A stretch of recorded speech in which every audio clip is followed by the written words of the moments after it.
Kapan Ustadz, saya sering bersedih setelah berhijrah, yaitu ketika saya membuka sosmed, saya melihat teman-teman saya yang jauh dari agama. Padahal saya sudah mencoba mendakwahkan agama Allah di sosmed seperti men-share video Ustadz dan Ustadz-Ustadz salib lainnya. Tapi sepertinya dihiraukan oleh teman-teman. Dan saya juga sedih karena saya seperti terlihat berbeda dan dijauhi teman-teman. Adakah masukan Ustadz untuk saya supaya tidak bersedih hati? Baik, saya jawab dari dua sisi ya. Yang pertama, akhi, ataupun ukhti yang bertanya, ya, semoga Allah menjagamu di atas agama Allah subhanahu wa ta'ala. Yang perlu digarisbawahi, hidayah di tangan Allah subhanahu wa ta'ala. Pada saat Nabi SAW ingin sekali, ya, pamannya Abu Talib syahadat. Pada saat sakit keras, karena selama hidupnya membela Nabi SAW, membela agama, maka beliau mengatakan, ya ammi, qul la ilaha illallah, uhaju bika indallahi yawmal qiyamah. Wahai pamanku, ucapkan la ilaha illallah, suruh syahadat, aku akan bantu kau dengan itu di hadapan Allah. Abu Jahal sama teman-temannya di atas kepala Abu Talib mengatakan, hai Abu Talib, kalau kau ucapkan, maka kami akan menghinamu, atau makna-makna bahasa mirip dengan itu.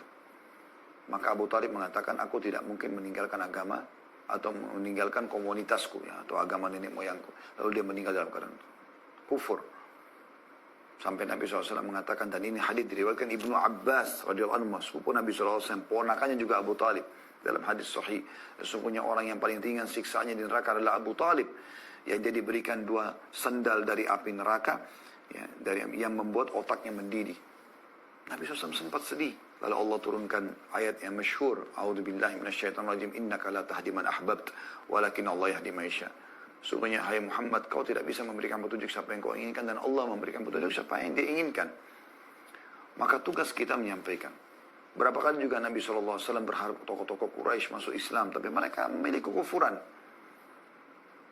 Dan tugas kita, sebagaimana tugas Nabi Muhammad SAW yang Allah bebankan, yaitu ma'alaika illal balak. Tugas semuanya menyampaikan. Tugas kita, akhi dan ukhti, ya, menyampaikan. Yang kedua, tidak usah sedih dengan masalah mereka merasa menjauh mereka. Itu justru hadiah termahal dari Allah Subhanahu Wa Taala. Karena dengan begitu Anda akhirnya harus bentuk komunitas baru. Dan memang itu yang kita bahas tadi. Kalau setelah ikut pengajian, sudah mulai faham, harus bentuk komunitas yang baik. Sedangkan kita, satu komunitas, saya sama teman-teman yang biasa kumpul di masjid, di majelis taklim, hadir di mungkin di medsos seperti ini, live, itu aja belum tentu kita bisa istiqomah full. Apalagi kita masih berteman sama orang-orang buruk. Tidak ada masalah. Pasti Anda akan berubah, teman-teman.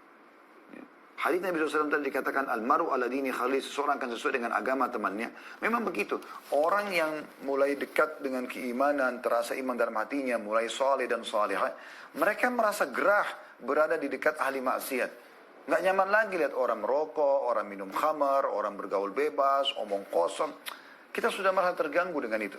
Kita merasa nyaman pada saat berkata, oh ini Abu Hurairah berkata, Rasulullah SAW bersabda, Abdullah bin Umar, Abdullah bin Abbas, Sufyan al-Thawri, Sa'id bin Musayyab, dan yang lainnya semua berkata begini dan begitu. Kita akan merasa tenang. Begitu juga mereka, orang-orang ahli maksiat dan fasik ini, tidak betah dengan orang beriman. Dia seperti orang yang panas. Ya. Orang beriman kalau masuk masjid itu dia merasa tentram, berada di sebuah tempat yang damai. Orang munafik, luar biasa gelisahnya di masjid itu. Allah mengatakan, wala yadhkurunallaha illa qalila. Mereka tidak berzikir kepada Allah kecuali sedikit sekali. Atau riya, ya. Riya saja. Ya. Maka seperti itu memang. Jadi, tidak usah khawatir.